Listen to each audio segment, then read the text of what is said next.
안녕하세요. 아침에 일찍 와서 방에 앉아 있는데 복도에서 하고 목소리 이제 음악 성악 연습을 하시는 목소리가 들렸는데 그 목소리가 너무 좋은 거예요. 평소에 못 듣던 정말 막 옥구슬에 쟁반에 옥구슬 굴러가는 그런 목소리로 들려서 어떤 분이 저 목소리를 가졌나 그랬더니 박영선 집사님이 오늘 들려주신 노래가 참 은혜롭게 들렸습니다. 이런 목소리 가지신 분들 또 음악 연주 이런 일들이 간간히 보이는데 대부분 여성들이 잘해요. 거기다가 이제 눈여겨보면 스포츠도 여성들이 잘해요. 김연아 이름을 일일이 댈 것도 없이 잘하고, 그러고 보면 주변에 공부도 다 여자들이 잘해요. 요즘 중고등학교에서 또 대학 입학 시험이나 무슨 나중에 다른 시험들도 여자들이 상위권 차지한다는 거는 이미 여러분들도 잘 아는 사실이 되어버렸죠. 여러 가지 분야에서 여성들의 능력이 돋보이는 그런 세월을 우리들이 목격하고 있습니다. 참 그동안 눌려 지내던 억압되었던 그런 능력들이 이제 막 돋보이게 되는 것 같고 참 좋은 것 같아요. 근데 상대적으로 남자들이 좀 위축되는 거 아닌가라는 생각도 한편으로는 듭니다.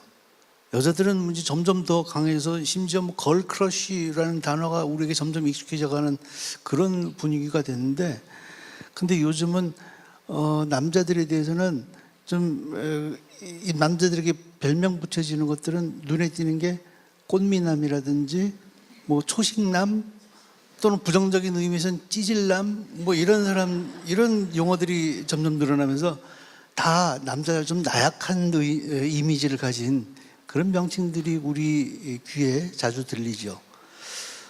대중에게 인기 있는 요즘 남자들도 대개 보면 뭔가 좀 여성적이고 나약해 보이는 이미지를 가진 사람들이 대부분입니다. 그런 점에서 요즘 남자들이 확실히 뭔가 좀 달라지고 변질됐다라는 생각이 들고요. 또 사회학자들도 그렇게 이야기를 하고 있습니다.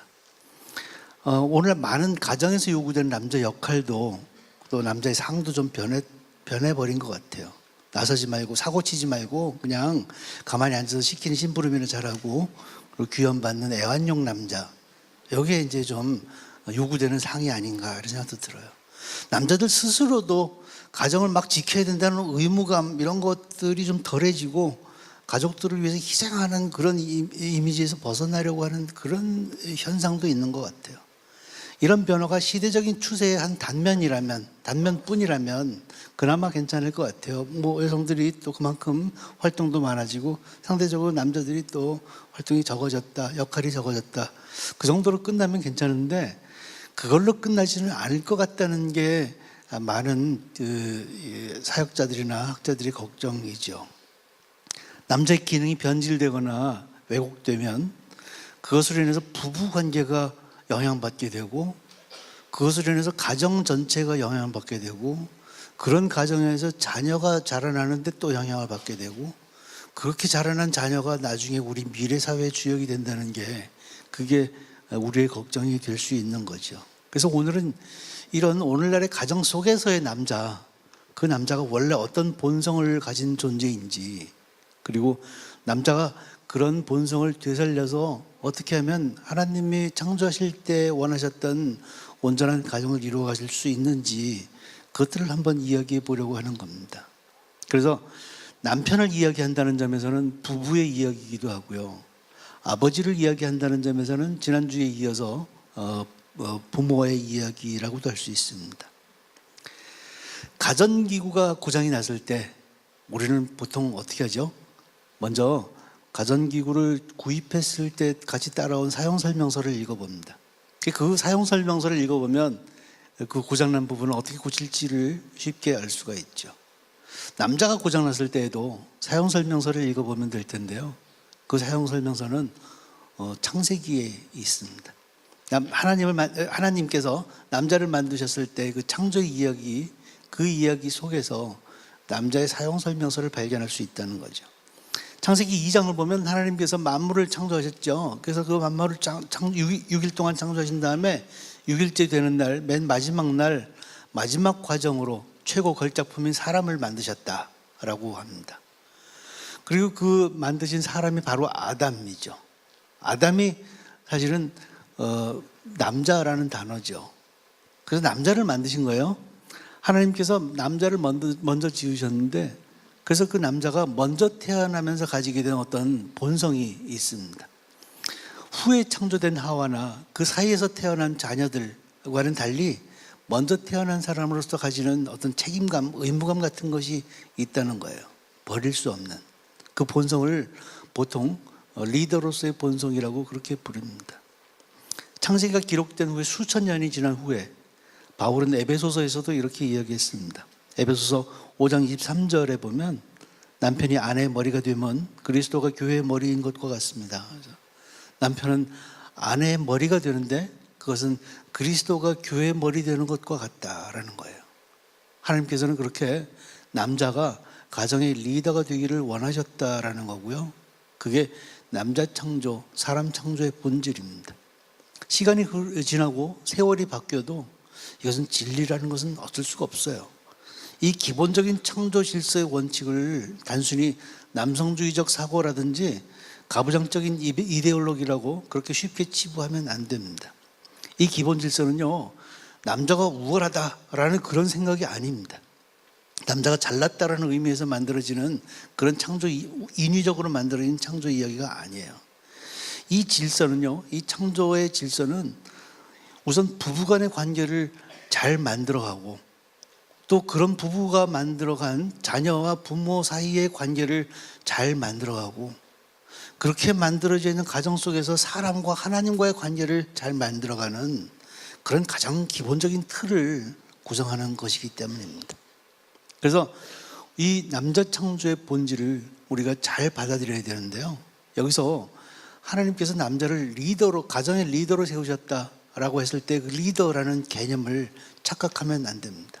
우리가 흔히 세상 속에서 리더라고 그러면 높은 사람, 높은 지위를 가진 사람, 권력자 이런 사람들을 리더라고 생각하니까 그것과 비슷하게 생각할 수 있는데요. 하나님께서 남자를 리더로 세우셨다는 했을 때 그 리더의 의미는 그것과는 많이 다르죠. 아내보다 우월한 지위를 가지고 일방적으로 가족들에게 심부름을 시키고 자기는 이기적으로 가만히 앉아서 편안하게 쉴 수 있다. 그래서 남자가 이런 권리를 가지고 태어났다. 이런 의미가 전혀 아니라는 겁니다. 남자가 한 가정에서 리더로 세우셨다는 것은 남자에게 리더로서의 책임과 의무를 주셨다라는 의미입니다. 그래서 그 가정에서 어떤 문제가 일어나면 그 문제에 대해서 하나님께서 1차적인 책임을 물으신다는 거예요. 그래서 아버지나 남편, 남자들은 가정에서 하나님이 명령하신 것과 어긋나는 어떤 문제도 일어나지 않도록 자기가 나서서 노력할 의무가 있다는 거예요. 그래서 정말 우리가 관심 둬야 될 것은 남자가 리더로서 져야 될 책임과 의무가 구체적으로 뭐냐, 삶 속에서 어떻게 그것을 지켜가야 하느냐라는 것입니다. 창세기 2장 15절에 보면 이런 말씀이 기록되어 있죠.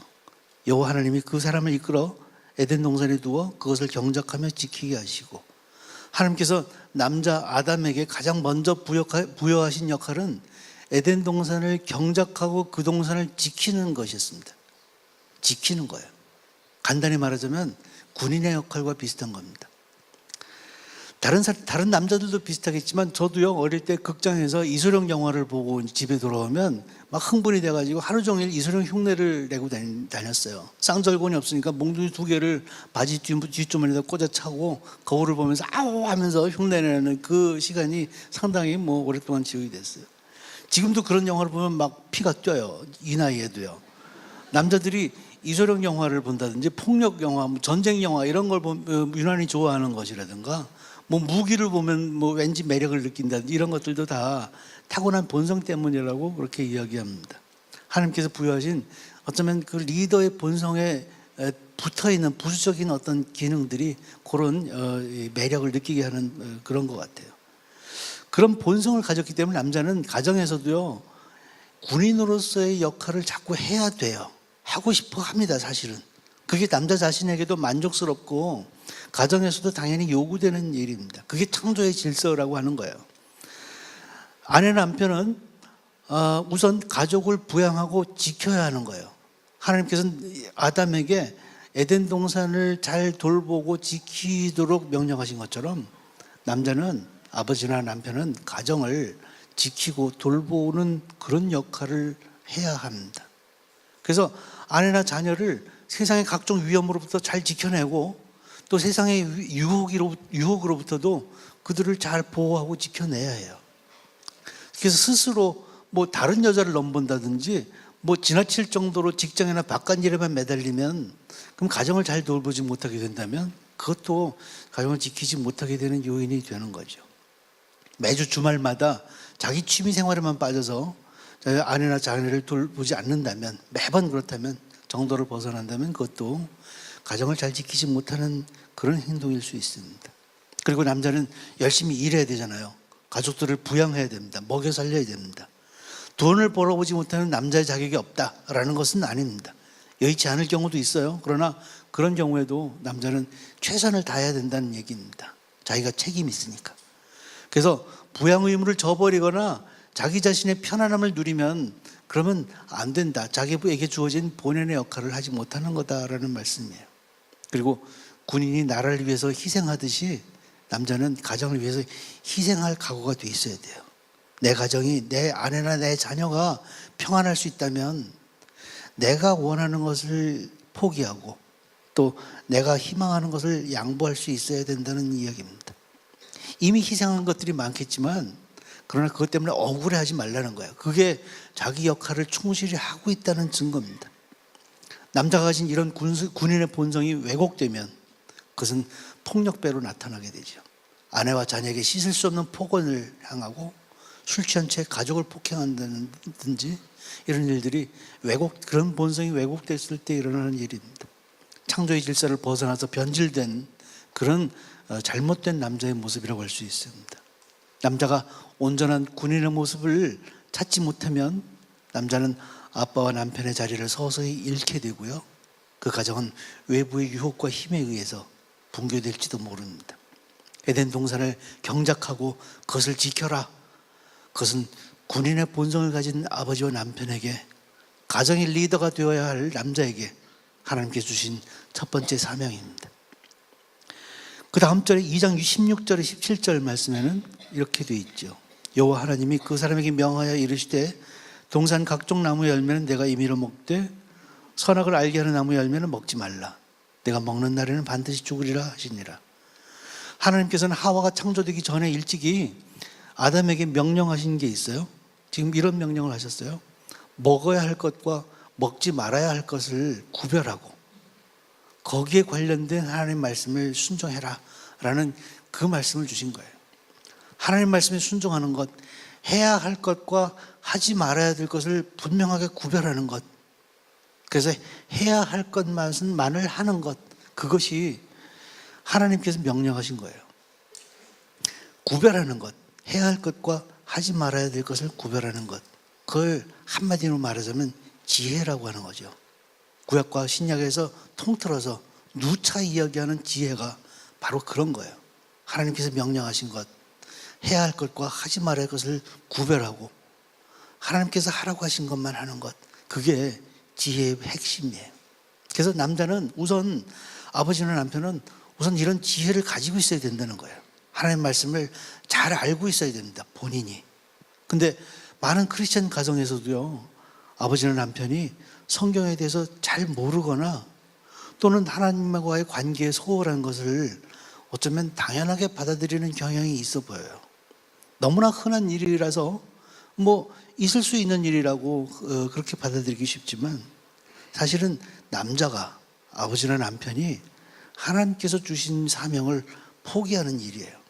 일 때문에 바빠서, 바깥 다른 역할 때문에 바빠서 시간이 없다는 것은 사실은 이유가 아니에요. 가정의 리더이기 때문에 우선 하나님의 말씀을 잘 알아야 되기 때문에, 그런 지혜를 가지고 있어야 되기 때문에 성경 말씀을 늘 읽고 외우고 그리고 하나님과의 관계를 위해서 기도하고 영적인 지혜를 충분히 갖춰야 되는 거예요. 그게 남자의 의무입니다. 거기다가 남자는 그렇게 가지게 된 지혜를 자기 구성원들, 그러니까 아내나 자녀에게 그걸 잘 가르쳐야 돼요. 그래서 가족 중에 누군가가 하나님 말씀을 몰라서 잘못된 일을 했다라고 한다면 그건 우선적으로 남자의 책임이 되는 거예요. 창세기 이야기로 다시 되돌아가 보면요, 하와가 사탄의 유혹에 넘어가서 선악과를 따먹었어요. 그리고 그것을 남편 아담에게 줬습니다. 그 직후에 하나님께서 그 선악과를 따먹은 잘못에 대한 책임을 추궁하기 위해서 누구를 제일 먼저 찾으셨는지 여러분들 기억나시죠? 하와가 아니라 아담이었습니다. 우리 생각에는 야, 선악과를 맨 먼저 따먹은 건 하와야.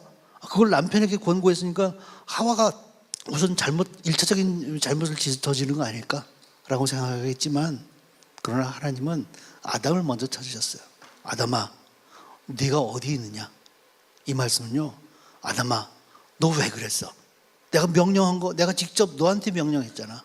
내 말 무슨 뜻인지 잘 알잖아. 근데 너 그대로 있었어? 라는 그 얘기예요. 우리는 가정 문제의 1차적인 책임이 남자한테 있다는 거, 그것이 하나님의 시각이라는 것을 알 수 있습니다. 남자는 하나님의 말씀을 잘 알고 그것을 가족들에게 잘 가르쳐서 가족들이 하나님의 뜻에 맞게 살아가도록 인도해야 될 리더로서의 책임이 있습니다. 더구나 아버지나 남편은요, 그렇게 그냥 지혜를 전달해주는 역할, 전달자의 역할이 아니에요. 그것을 단순히 가르치기를 넘어서서 가족들의 멘토가 되어야 된다는 겁니다. 선생이 아니라 멘토 말이에요. 멘토가 된다는 것은 하나님의 명령을, 하나님의 말씀을 그냥 전해주는 게 아니라 그것을 삶의 현장에서 적용하는 구체적인 방법까지 같이 연구해주고 가르쳐줘야 된다는 거예요. 좋은 멘토가 되려면 아내나 자녀들이 언제나 쉽게 접근할 수 있도록 자기 문을 열어놓고 있어야 되고요. 그리고 그 한 사람 한 사람에게 개별적인 관심을 가지고 있어야 돼요. 그리고 그 자녀가, 아내가 어떻게 변화하고 있는지, 어떤 생각을 하고 있는지 민감하게 알고 있어야 됩니다. 예컨대 딸이 자기 외모를 가지고 비관을 하고 있다. 그 사실을 전혀 모르는 아빠가 식탁에서 그 딸한테 밥을 반찬을 잘 가려서 먹는 것을 보고 너 편식하지 마, 이거 참 열심히 먹어, 이거 다 먹어 라고 한다면, 그러면 어떻게 했어요? 편식하지 말라는 것, 음식을 다 남기자고 먹으라는 것, 좋은 가르침일 수는 있지만, 그러나 아빠는 딸한테 좋은 멘토가 되지는 못한 거예요. 왜냐하면 딸이 자기 외모에 대해서 비관하고 있다는 그 변화를 모르고 있었기 때문에 멘토로서의 역할을 잘하지 못한 겁니다. 그래서 남자는 하나님의 말씀을 잘 알고 그것을 가족들에게 가르치되 멘토로서 그것을 구체적으로 적용해 줄 수 있어야 된다는 거예요. 남자가 가진 이런 멘토의 본성이 왜곡되면 무식하고 이기적인 성품의 남자로 변하게 됩니다. 멘토의 본성이 왜곡된 남자는 하나님을 떠나게 되고요, 세상 속으로 들어가게 되고 자기만을 위한 쾌락과 즐거움에 탐닉하게 됩니다. 그것은 창조의 질서를 벗어나서 왜곡된 잘못된 남자의 모습입니다. 지혜, 하나님의 명령을 잘 알고 그것을 잘 지키고 가족들에게 그것을 가르치면서 멘토 역할을 충분히 해주는 것, 그것이 하나님께서 남자에게 요구하신 두 번째 역할입니다. 마지막으로 창세기 2장 18절에는 이렇게 기록되어 있습니다. 여호와 하나님이 이르시되 사람이 혼자 사는 것이 좋지 아니하니 내가 그를 위하여 돕는 배필을 지으리라 하시니라. 이 말씀은요, 아담에게 하와라는 아내를 만들어 주셨는데, 하와가 아담이 혼자 지내면서 심심해하니까 야, 심심해하지 말고 데리고 놀 장난감 하나 만들어 줄게 해서 여자를 만들어 주셨다, 이런 얘기가 전혀 아니죠. 하나님께서 혼자 사는 아담에게 그와 동등한 의미에서의 사람을 만들어 주셨다는 거예요. 그래서 부부는 서로에게 돕는 배필이 되어야 한다는 것입니다. 이 돕는 배필이라는 이 단어가 아내에게서는 굉장히 중요한 단어예요. 그것은 눌려서 지내는 장난감 같은 그런 존재가 아니라 아담과 동등한 지위에서 서로 돕고 서로 도와주고 보충해주는 그런 역할을 하는 사람이라는 의미입니다.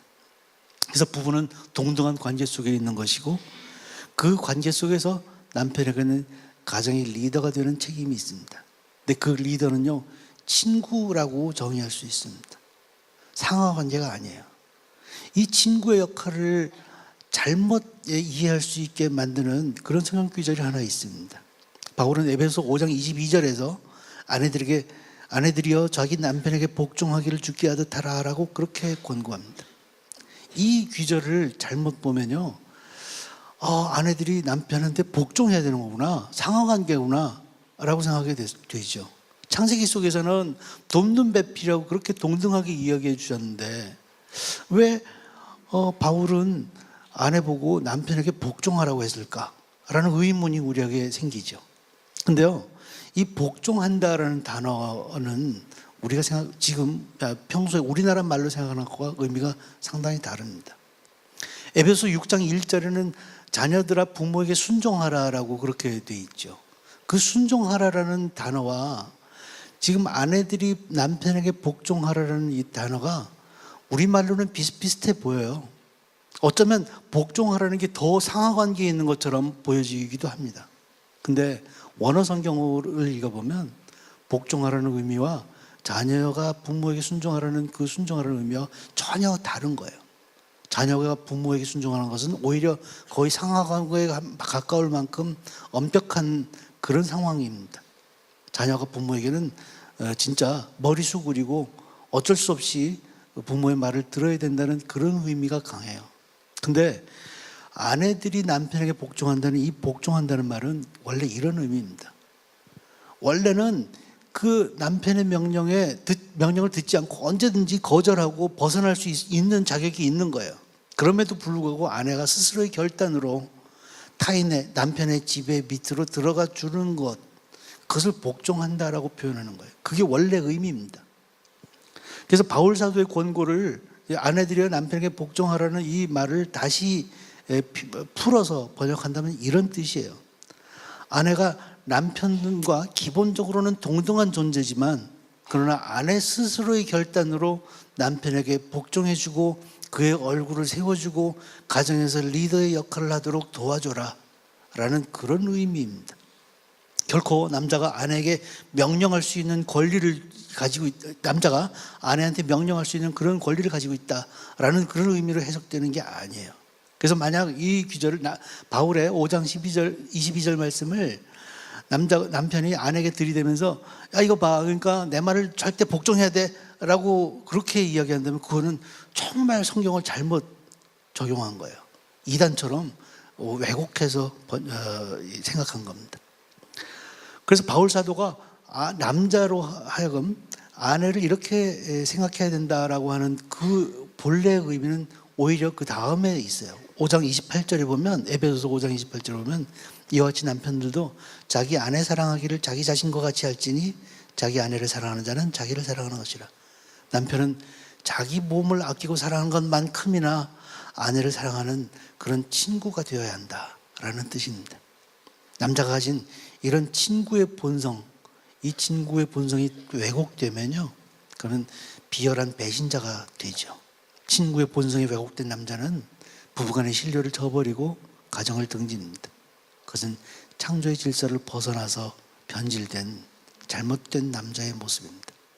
아내를 자기 자신처럼 사랑하는 친구로서의 리더, 그것이 한 여자의 돕는 배필로서 남편 된 가정의 리더인 남자에게 하나님께서 요구하신 세 번째 사명입니다.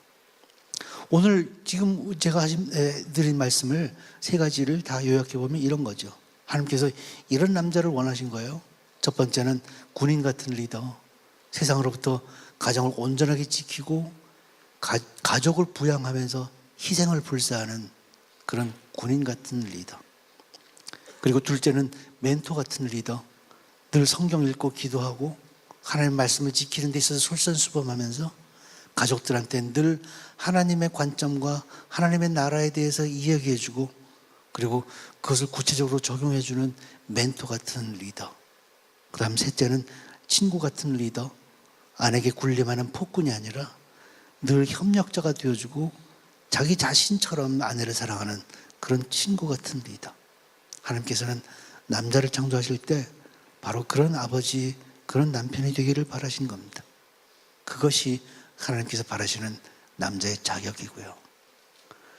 이제는 마지막으로요, 아내와 자녀들이 가정 내에서 아버지와 남편을 어떻게 대할 것인지를 간단히 더 이야기해 보도록 하겠습니다. 사실 군인으로서, 멘토로서, 친구로서의 역할을 이야기했지만 이 세 가지 역할을 정말 고르게 잘 해내고 있는 그런 남자들이, 그래서 가정에서 모범적인 리더라고 할 만한 남자들이 많으면 얼마나 많겠어요. 이 자리에서도 아마 몇 명은 있겠지요. 근데 저를 포함해서 많은 남자들이 그렇게는 못할 것 같아요. 부족한 부분들은 여전히 많이 있을 겁니다. 그렇다고 해서 자녀나 아내들이 아버지나 남편한테 당신은 리더로서의 자질이 부족해, 당신은 자격이 없어, 남자의 자격이 없어, 리더의 자격이 없어 라고 이야기하면 그러면 안 되는 거예요. 왜냐하면 이런 예를 하나 들어드릴게요. 콜럼부스 아시죠? 콜럼부스가 원래 황금의 땅 인도를 찾아서 나섰던 사람이잖아요. 근데 엉뚱하게도 아메리카 신대륙을 발견했다죠. 의문이에요. 왜 인도를 향해서 갔는데 그 사람은 어떻게 해서 아메리카 신대륙에 도달했을까? 거기에 현명한 대답이 있습니다. 콜럼버스가 남자였기 때문이래요. 그게 무슨 소리냐고요? 중간에서 길을 물어봤더라면 인도로 갈 수 있었을 텐데 남자라서 자존심, 그놈의 자존심 때문에 중간에 멈추고 남에게 길을 묻지 않았어서 그래서 엉뚱한 나라로 갔다는 그런 얘기예요. 그죠? 리더의 본성을 가진 남자는요, 어떤 이유로든 리더의 자리를 빼앗길 때 아주 결정적인 상처를, 자존심의 상처를 입게 됩니다. 그래서 그 직후부터 엄청난 열등감에 시달리게 됩니다. 남자는 그런 자존심과 열등감의 덩어리예요. 심리학자들이 다 그렇게 이야기합니다. 남자의 열등감과 자존심에 상처를 주면 남자의 본성은 급격하게 변질되고 왜곡됩니다. 슬기로운 리더의 본성이 왜곡된 남자는 폭군으로 변하고요. 군인의 본성이 왜곡되면 폭력배로 변하고, 멘토의 본성이 왜곡되면 무식하고 이기적인 사람으로 변하고, 친구의 본성이 왜곡되면 비열한 배신자로 변하는 겁니다. 아버지와 남편이 혹시 부족하다면 가족들은 그 아버지와 남편이 정말 좋은 리더가 될 수 있도록 격려하고 배려하고 함께 노력해 줘야 됩니다. 남자는요, 북돋우고 격려해주면 꺼져가는 불씨가 살아나듯이 그의 원래의 본성과 장점이 드러나게 돼 있습니다. 남자가 열등감에서 벗어나도록, 그래서 리더의 자리에 다시 올라가도록 세워주고 배려하고 돌보아 줘야 됩니다. 왜 그렇게 해야 돼요? 남자가 잘나서요? 아니에요.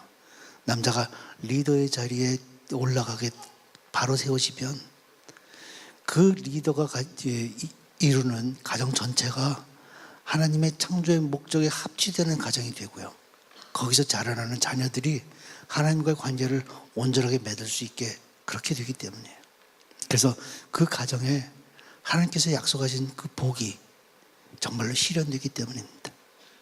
남편과 아버지는 주님께 하는 듯한 마음으로 주께 하듯이 아내와 자녀들에 대한 리더의 역할을 성실하게 해나가는 가정, 그리고 아내와 자녀들은 주님께 하는 듯한 마음으로 주께 하듯 남편과 아버지의 역할을 세워주고 인정해주는 가정.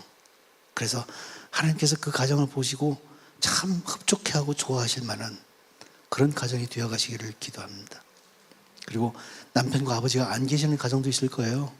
그러면 엄마나 자녀 중에 누군가가 그 아버지나 남편의 역할을 대신해야 될 텐데 그분이 오늘 이야기 나눈 그 리더의 역할을 충실히 해나가는 그런 가정이 되시기를 기도하겠습니다. 함께 기도하시겠습니다.